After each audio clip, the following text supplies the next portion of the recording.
Now we're going to be looking at question 2, which is asking what is the correlation between final year score and working memory capacity after controlling for first year exam performance.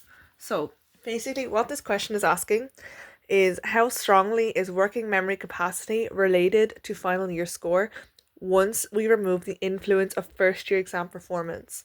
So if two students get the same first year exam score, but one has a higher working memory capacity, how does this affect the final year score, if that makes sense? So we're basically just removing the influence of first year exam performance from the correlation, see if that makes much of a difference.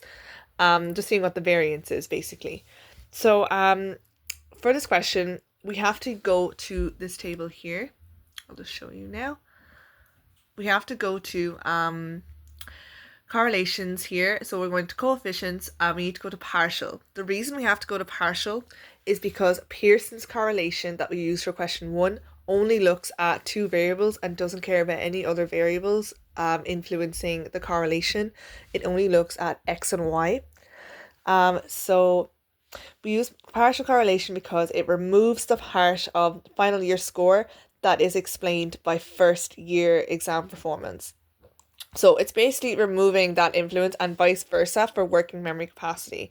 So basically removing the influence that first year exam performance has on the correlation between final year score and working memory capacity, if that makes sense. So that's why you have to use partial, because it is only a partial thing. We're taking out an influence, we're taking out a variable, basically. That's what we're doing, and see what is left over.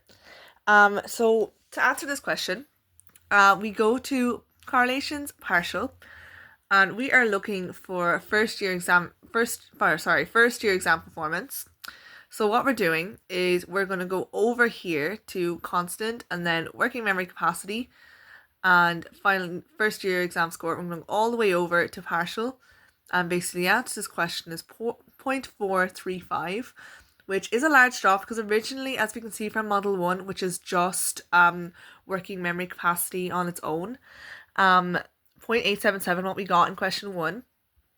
There's a big jump. Like that's model 1 is testing for just working memory capacity on its own. Then model 2 is testing for working memory capacity and first year exam performance. And then model 3 is working memory capacity, first year exam performance, and GPA. So basically we go over here to 0.435 in partial. That is your answer for question 2.